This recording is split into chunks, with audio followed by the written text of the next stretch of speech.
Hi, this is Love Hombo, and I'm getting ready to take a trip north to a state forest area, and I wanted to share with you the navigation equipment and plans that I have.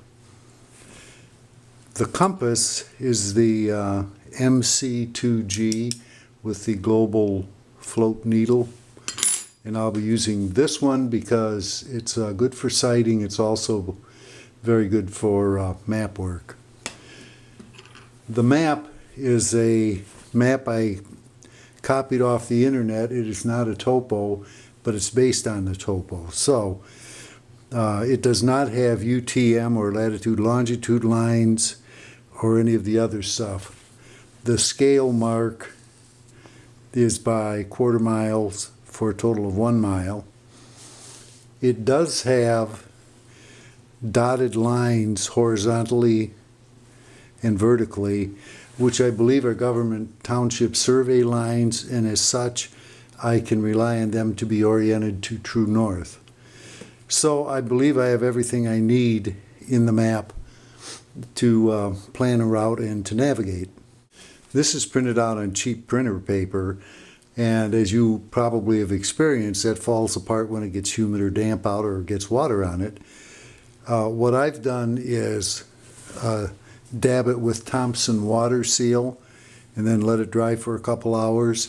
It gives it a parchment-like feel, and it doesn't protect it from a downpour. You can't dip it in water, but it'll do a good job of protecting it, keeping it intact from the humidity.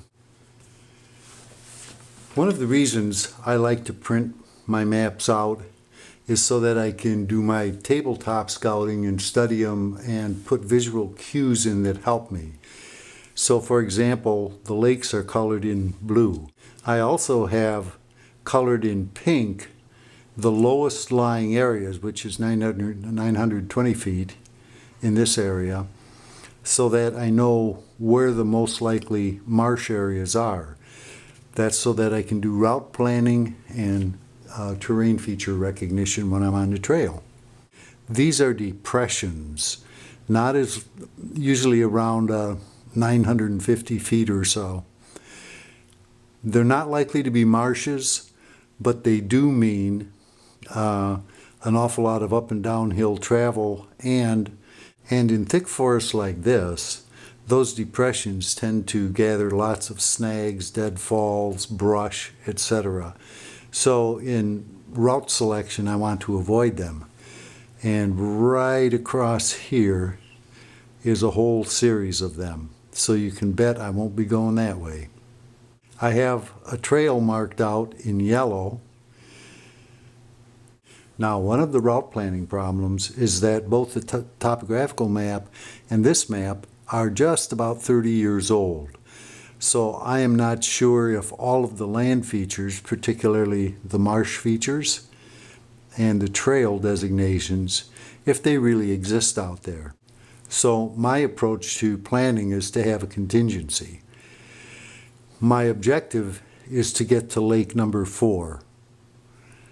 And the reason for that is because I want to explore this whole elevation to look for good overnighting sites.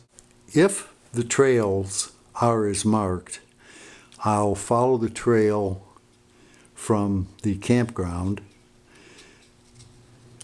At this T, I'll turn left and I'll start pace counting until I can get down here.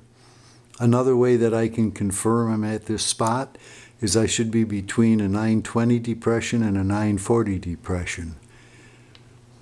Once I get here, I can go due west on a relatively flat course until I hit marsh. And the marsh is going to be my linear feature. When I hit the marsh, I turn north, and voila, I should be right on the edge of the lake. Now, how can I verify I'm there? Well, if I'm on this lake, there should be marsh to the right, marsh to the north, marsh to the south. If, however, I've ended up at this lower lake, number 5, there will be marsh to the north, and it'll be much more extensive. That's about a quarter mile. and there won't be very much marsh on the north, and the hills will be very much closer. It's unlikely that I would overshoot so far that I would end up at one of the other lakes, so I'm not concerned about that. So when I do get east of this lake, I can verify marsh north, marsh south, and a pretty tall hill directly across from it. And in combination with dead reckoning and following a short hop azimuth to a linear feature and coming up, all of those features should make me pretty sure of getting where I want to go. Once I'm there, I'll just wander around and do my scouting and make sure I don't get disoriented and lost.